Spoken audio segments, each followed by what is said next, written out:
Hi, I'm John Stevenson, and we're going to be looking at Proverbs chapter 19 in our continuing study of the book of Proverbs. We left off with chapter 18, verse 23, where we read about the rich man who answers roughly. Notice we're continuing a bit of that theme.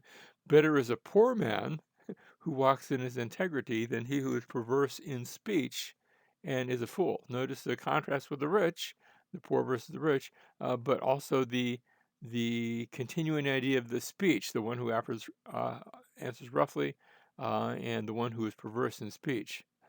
Notice that. Next, we come to verse 2. Also, it is not good for a man or for a person to be without knowledge, and he who hurries his footsteps errs. Um, I've paraphrased this by the phrase, "Don't know, go slow." If you if you don't know where you're going, if you're without knowledge, then don't hurry. Watch your step. You could falter. You could fall. Verse 3: the foolishness of man ruins his way, and his heart rages against the Lord. Notice the rage of the fool. And so all three of these opening proverbs in chapter 19 then speak of the poverty of foolishness. Verse 4, wealth adds many friends, but a poor man is separated from his friends. Now, we're going to move to a theme which we already saw. We talked about the rich and then the poor. And so this theme of wealth and poverty is now continuing. Wealth has many friends, but a poor man is separated from his friends. Now, it's not saying that that's the way it ought to be, but have you ever noticed somebody comes into a lot of money? Sometimes they have friends. They suddenly they have friends they didn't even know about. Somebody wins the lottery, or for some reason gets very rich very quick, and he has friends and relatives that are just coming out of the woodwork. Whereas somebody goes into bankruptcy, very oftentimes his friends don't really want to have anything to do with him. He might be coming around asking them for money, and they sort of separate themselves from him. So that's not saying it's a good thing. It's just saying it's a thing. And wisdom is realizing this. Verse 5, we have this picture in the courtroom. A false witness will not go unpunished, and he who tells lies will not escape. By the way, we're going to see that verse repeated in just a few verses. That's rare for us to see a verse and it's repeated exactly the same way with the same words, but we are going to see that. So that's a picture of the courtroom.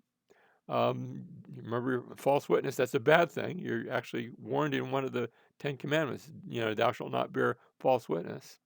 And then another way of saying that, he who tells lies, that's being a false witness, will not escape, will not go unpunished. So notice the parallelism that's in verse 5. Next, we have verse 6. Many will seek the favor of a generous man. Now, I said this was wealth and poverty. You say, well, how is the false witness and he who tells lies? How is that wealth and poverty? Because that still indicates to whom he's dealing and with whom he's dealing. So I think this is sandwiched in deliberately. And now in verse 6, many will seek the favor of a generous man, and every man is a friend to him who gives gifts. Notice, remember how a poor man is separated from his friend. But if somebody's giving gifts, then to give gifts, you have to have things to give. A poor man doesn't have anything to give. He may give out of his poverty, but I think the idea here is a generous man is generous. Let me just say, it's possible to be rich and not generous, but a generous man who's generous, presumably, he has some things to be generous with. And as a result, many will seek his favor, which is, notice uh, the opposite of the poor man who's separated from his friends. Many people now here in verse 6 are seeking the favor of that generous man. So he's generous, and every man is his friend because they're hoping to get some of those gifts. Verse 7, all the brothers of a poor man, notice how we went from wealth and then poor and then generous, that's the wealth, and now poor again. All the brothers of a poor man hate him. How much more do his friends abandon him? And this time, notice we actually add a third line. That's rare. Most of the Proverbs in this section of the book of Proverbs are two-liners, but this is actually going to have three. So all the brothers of a poor man hate him. How much more do his friends abandon him, speaking so of the poor man, And then still of the poor man, he pursues them with words, but they are gone. Um, there's not much loyalty to a poor person. Let me say it this way. There's not much surface loyalty to a poor person. Those who are really loyal, whether somebody's rich or poor, in the good times, in the bad times. That's a sign of real loyalty, and that's what's being pictured here. Verse 8, he who gets wisdom loves his own soul. He who keeps understanding will find good. So notice one who gets wisdom, who keeps understanding, is going to find good. There's a contrast here with verse 7. Back in verse 7, we had the poor man who was abandoned by his so-called friends. He can't find them. Here in verse 8, this man gets and keeps wisdom and understanding. Notice the abandonment versus getting and keeping. And so there's a contrast between these two verses. Verse 9, a false witness will not go unpunished. We're back in the courtroom, and he who tells lies will perish. This is exactly the same proverb that we saw back in verse 5. So it's repeated again to connect it, to almost serve as bookends of what we've been seeing, and to sort of keep us on track. Verse 10, luxury is not fitting for a fool, much less for a slave to rule over princes. Now, let's take that apart. You've got luxury, not fitting for a fool, you know, that's just inappropriate. And then that's likened to the case of a slave who's ruling over princes. Slaves don't rule over princes. Luxury doesn't fit on a fool because in his foolishness, let's just face it, he never gets to luxury, he loses it before that. Verse 11, a man's discretion, so notice those are things that clash. In verse 11, a man's discretion makes him slow to anger, and it is his glory to overlook a transgression. Now, notice this is again saying the same thing, his discretion and his glory. That's sort of the same thing. Those are good things. To be slow to anger, to overlook a transgression. And so we have an anger theme going on that will continue into the next verse. And so in the next verse, we have the king's wrath is like the roaring of a lion, but his favor is like dew on the grass. So you have this anger theme that deals with just regular people, but then with the king, you see, a king can sort of afford to get angry because he's the king. Everybody has to lay low, and he gets angry. But his favor is a good thing, and anger, it might be okay for a king, but actually it's better even for the king. Um, the dew on the grass is a better situation than the roaring lion. If he wants a peaceful kingdom, then it is his favor that should be shown. And likewise, for the rest of us, we should be slow to anger. We should overlook the transgression. That doesn't mean we call sin righteousness, but we forgive. How did Jesus teach us? He said, "Forgive us our debts as we forgive our debtors." Verse 13, a foolish son is a destruction to his father, and the contentions of a wife are a constant dripping. Now, we have sort of a family connection here. Um, and then we continue to verse 14, house and wealth are an inheritance from fathers. Notice the father, a foolish son is a destruction to his father. House and wealth are an inheritance from fathers, but a prudent wife is from the Lord.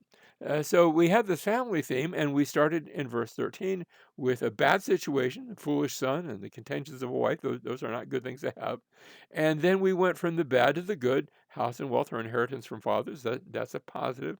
A prudent wife, you can get inheritance from the father, and that's good. But notice, but a prudent wife, that's a contrast, and it's not a contrast with bad to good or good to bad, but rather it's a contrast between two good things. House and wealth are inheritance from fathers. That's good. But even better is that which comes from the Lord, a prudent wife. You see, you can always go back and get another house. You can always find wealth in a different way. But a prudent wife is with you for life, and that's good. That's a good thing. Verse 15, laziness casts into a deep sleep, and an idle man will suffer hunger. So here's a sort of a lazy theme. Verse 16, he who keeps the commandment keeps his soul, but he who is careless of conduct will die. Now, how do we put those together? Is there a connection between these two? I think there is. The point is that you have actions, and this is actually going to introduce a whole series of these. The actions, whether your action is laziness or whether your action in the good way is keeping the commandment, your actions will have eventual consequences. So if it's laziness, then you're going to end up getting hungry because you won't be able to feed yourself, and that's a bad thing. If you're keeping the commandment, then you keep your soul. That's good. If you're careless of conduct, that's bad. Your actions will lead to consequences. Continuing that theme, verse 17, one who is gracious to a poor man lends to the Lord. Notice, it's one thing, if you're gracious and you're lending, but lending to the Lord is a good thing because when he pays back, let me just say, he pays back with interest. And he, that is God, the Lord, he will repay him for his good deed. Verse 18, discipline your son while there is hope, and do not desire his death. So notice uh, the the actions leading to consequences, being gracious, lending to somebody in need. What you're really doing is lending to the Lord, and He's going to bring about those consequences. Discipline your son while there's hope. Don't desire his death. The death would be the eventual consequences. Continuing to verse 19, a man of great anger will bear the penalty, for if you rescue him, you will only have to do it again. Now, we talked about anger before, that was having anger. Here is one where you're not necessarily the person being angry. We see this from the second line. A man of great anger, he's going to suffer the consequences. And if he hasn't learned from that, then notice the second line, if you rescue him from the consequences of anger, you're going to have to do it again and again and again because he continues to get angry and then to suffer more and more consequences. There are some somebody said one time you just can't fix stupidity. Well, sometimes you just can't fix anger. I'm not talking about in yourself, but in others. And then verse 20, notice by contrast, listen to counsel. If you're angry, then it might be good to listen to counsel, not to be angry. Listen to counsel and accept discipline, that you may be wise with the rest of your days. And so notice, listen and accept that discipline so that you can learn and make a change so that instead of going the way of anger, the way of foolishness, the way that leads to needing rescue, you can enjoy the consequences of wisdom. Verse 21, many plans are in a man's heart, but the counsel of the Lord will stand. Now, notice the contrast here. You have plans. Plans are okay, and sometimes they can be rather diverse, but the counsel of the Lord will stand. Your plans might not stand. You can make them. Sometimes some plans will come to pass, some won't. But if you listen to the Lord, that's a good thing. And so this is in connection. Remember in the previous verse 20, we were told, listen to counsel and accept discipline. And especially if that counsel is coming from the Lord, then it will indeed lead to wisdom the rest of your days. It will indeed cause you to stand. Verse 22, what is desirable in a man is his kindness, and it is better to be a poor man than a liar. So notice that term kindness, that's our old friend chesed. In fact, I like to translate it loving kindness, and indeed the Revised Standard Version renders it exactly that way. What is desired in a man is loyalty, and a poor man is better than a liar. I think that works nicely. Verse 23, the fear of the Lord leads to life, so that one may sleep satisfied, untouched by evil. The fear of the Lord leads to life. That's been a common theme throughout all of the Proverbs, going all the way back to Proverbs chapter 1, verse 7. But notice the connection here, the rest of the line here, so that one may sleep satisfied, untouched by evil. What's the connection here? A proper fear of the Lord means that you don't need to fear anything else. You can sleep soundly, you can relax, because as somebody said, Don't sweat the small stuff, and except for God, everything else is small stuff. If you have Him down, if you recognize Him, if you're following Him, then everything else fades to relative insignificance. Verse 24, the sluggard, and now we're seeing that way of folly, the sluggard buries his hand in the dish, but will not even bring it back to his mouth. Now, that's a picture of extreme laziness. He goes to get the food, and he gets too lazy to even bring it back and eat from it. Now that's overstated in order to make a point. Sometimes the lazy person begins an effort, but he doesn't finish it. And if he finished it, he would enjoy the benefit of it, but he doesn't. And so, what benefit he did put out really doesn't count for anything. So, that's a picture of laziness. Next, we have the scoffer, verse 25, strike a scoffer, and the naive may become shrewd. If you hit him hard enough, then maybe you'll get his attention. Reminds me of the story of the fellow that had bought a mule, and supposedly this mule was answerable to verbal commands, and he gets on the mule and it won't do anything. So he takes it back to the fellow that sold it to him, and he said, "I thought this mule would answer to verbal commands. I could just say, 'Go mule,' and well, yeah, you can. Let me see." And he gets up on the mule and he takes a stick and he whacks him over the head, and he says, "Go mule," and the mule goes. And I said, "I thought you said verbal commands. Why did you have to hit him?" And the fellow says, "Well, I had to get his attention first." And so strike a scoffer, and the naive may become shrewd. Of course, I used to tell my firefighters, if you're going to be dumb, you better be tough. But notice the rest of this, but reprove one who has understanding, and he will gain knowledge. So notice the scoffer and the naive, but then one who is reproved, and if he knows better, then he's going to listen to that reproof. He doesn't have to be hit on the head. He doesn't have to be stricken in order to get the knowledge.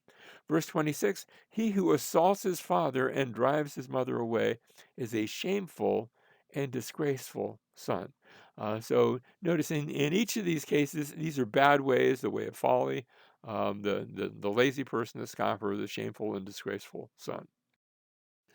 Still on the way of folly, verse 27, cease listening, my son. Now we talked about the bad son, but now instructions are giving to the son of the one who is giving us the Proverbs. Cease listening, my son, to discipline, and the idea is if you do, and you will stray from the words of knowledge. So one who is deaf to correction just keeps going that way of folly. Instead of listening to the discipline, he just goes on his own way, and there's nothing to stop him.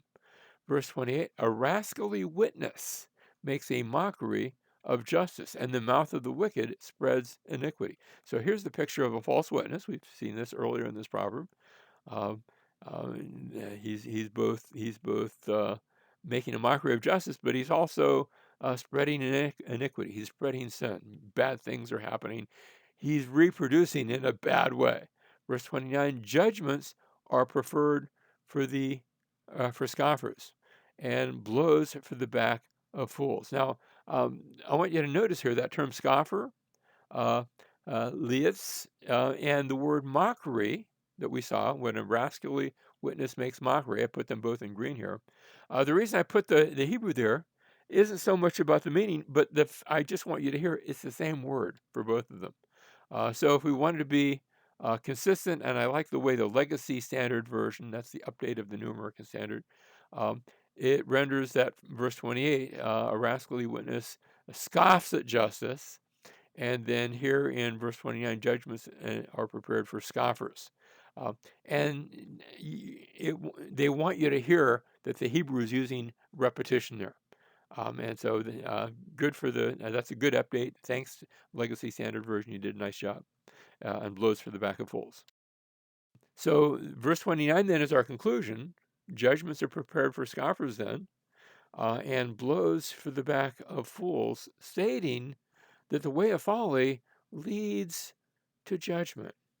Now, this reminds us of something that Jesus said. Jesus, when he talked about judgments, blows for the back of fools, judgments, Jesus said, "For God did not send the Son into the world to judge the world, but that the world might be saved through him.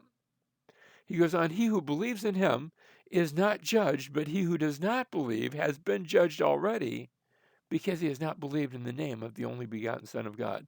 Yes, there are localized judgments. That's what we've been reading in Proverbs chapter 19. But in the bigger sense, there's a bigger judgment that awaits. And Jesus didn't come just to pass judgment. Let me just say, when he comes again, he's going to come as the judge.